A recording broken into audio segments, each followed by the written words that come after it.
Back injuries with improper lifting. మనం రెగ్యులర్గా మీరు బరువు లేపే అలవాటు లేకపోతే దయచేసి బరువు లేపకూడదు. మనం అనుకుంటాం ఇది వరకు మనం బరువు లిఫ్ట్ చేసాం కదా, గ్యాస్ సిలిండర్ కావచ్చు, రైస్ బ్యాగ్ కావచ్చు.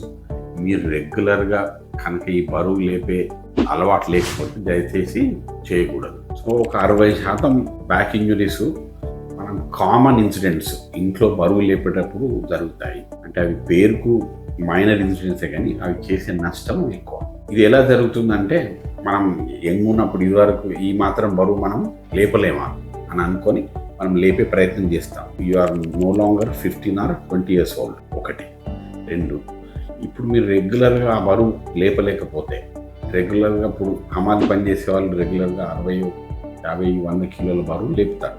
అది వాళ్ళు రోజు చేసే పని, కానీ మీరు రోజు చేయరు. అప్పుడు ఏమవుతుందంటే, మనం జనరల్గా బ్యాక్ బెండ్ చేసి, అంటే సెంటర్ ఆఫ్ గ్రావిటీ నుంచి మనం బరువు ఎత్తే టైం ఎక్కువ అయినప్పుడు ఏమవుతుంది, బ్యాక్ స్ట్రెయిన్ ఎక్కువ అవుతుంది. ఇది సింపుల్ ఫిజిక్స్. సో మనం చిన్నప్పుడు నేర్చుకున్న ఎప్పుడైతే సెంటర్ ఆఫ్ గ్రావిటీ నుంచి బరువు దూరం ఎక్కువ అవుతుందో, సో మన బ్యాక్ మజిల్స్ సేమ్ ఉంటాయి, అవి ఎక్కువ స్ట్రెయిన్ తీసుకోవు. అప్పుడు ఏమవుతుంది, అప్పుడు so they give up on you. So దాంతో ప్రాబ్లము స్టార్ట్ అవుతుంది. డిస్క్ ప్రొలాప్స్ కావచ్చు, లేకపోతే మెకానికల్ బ్యాక్ పెయిన్, అంటే సివియర్ స్పాజమ్, మజిల్స్ బిగుసుకుపోతాయి. దాంతో జరిగే నష్టం ఎక్కువ.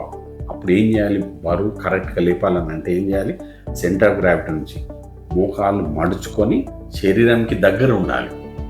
జస్ట్ సేమ్ ఎగ్జాంపుల్, మనం బకెట్లో నీళ్ళు అయితే ఎట్లా పట్టుకొని వెళ్తామో సైడ్కి పట్టుకుంటాం కానీ ముందర పట్టుకోలేదు. అదే ప్రిన్సిపల్ మనం ఏ బరువు ఎత్తినా కూడా ఫాలో అయితే సింపుల్గా సరిపోతుంది. ఒకవేళ మీరు రెగ్యులర్ చేయకపోతే ఇంకొకరి హెల్ప్ తీసుకోవడంలో తప్పు లేదు, అడగడంలో సిగ్గుపడాల్సిన అవసరం అంతకంటే లేదు.